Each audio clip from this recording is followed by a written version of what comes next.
So censorships of free speech on college campuses. And the First Amendment is shown here. And the introduction is the First Amendment also includes triggering or hateful speech. That's the case I'm making. So the ethics of censorship and trigger warnings. No one's interpretation is superior to others, so therefore nobody has a moral high ground to silence others based on their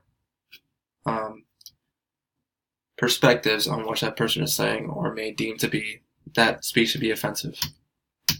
And it's difficult for teachers to pander to these sensitivities of students that think that certain speech or certain actions are offensive.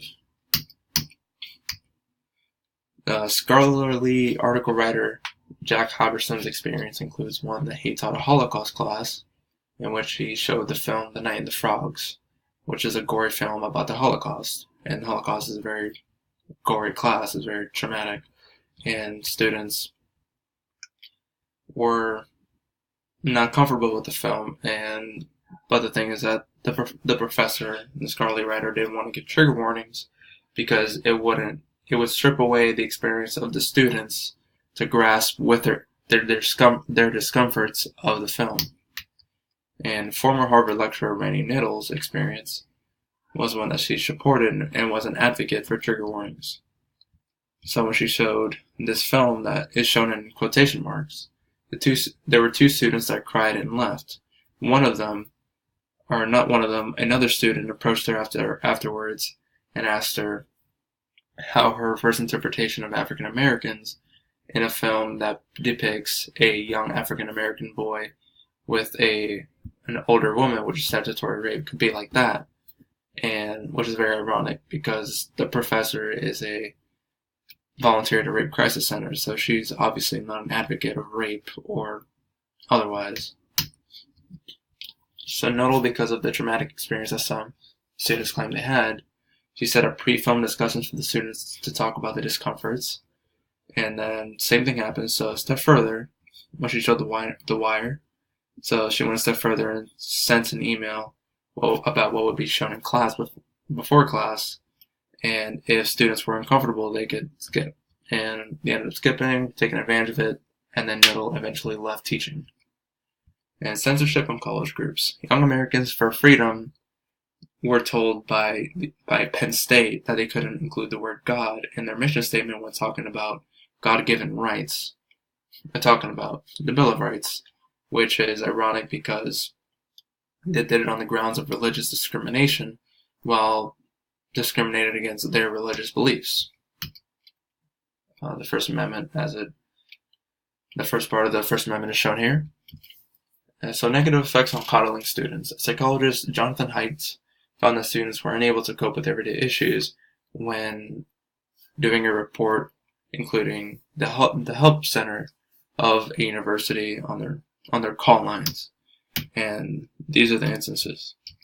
A roommate referred to a caller as a bitch, that they were traumatized, I guess, or very hurt, so they called the help center, which is a very minor thing, really. And then two students needed counseling after seeing a mouse in their apartment, which is very extreme to get counseling for that, and then the police ended up setting up a mouse trap in their apartment because they didn't know how to.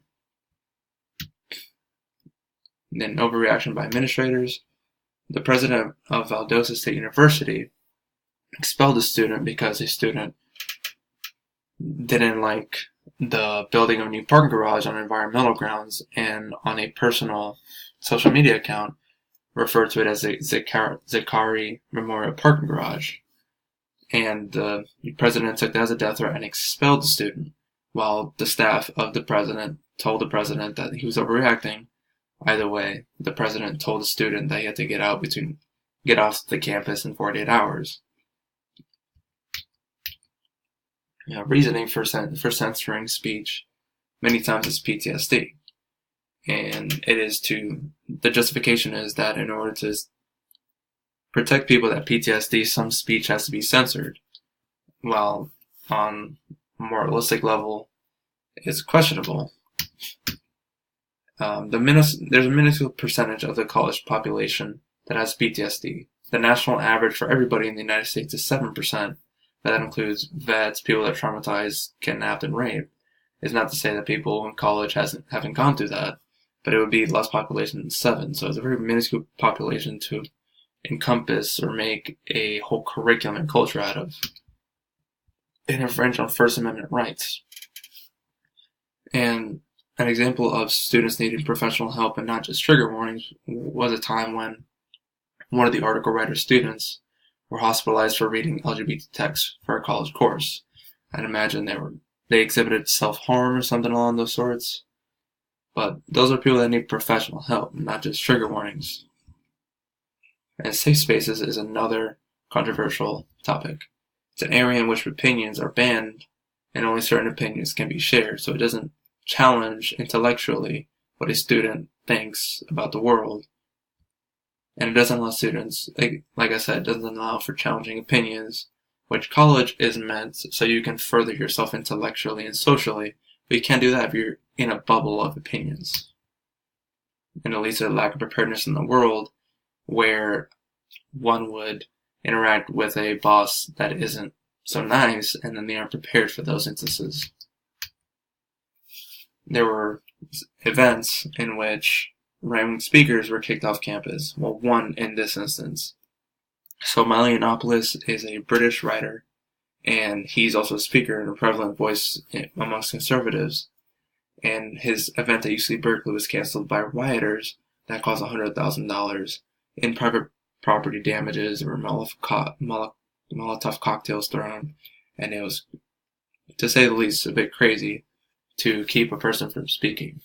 And then Ben Shapiro, the founder of the Daily Wire, a conservative news network, was violently protested, but UC Berkeley had to hire $500,000 in security to prevent from an escalation of riots.